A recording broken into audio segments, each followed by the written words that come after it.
তুমি শুনো এখন বাদ দাও তোমার বাহানা। ভাবি তুমি শুনো এখন বাদ দাও তোমার বাহানা।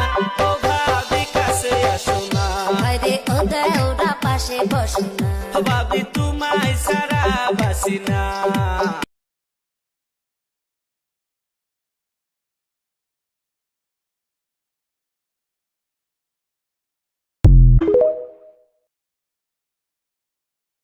হাত বান্ধব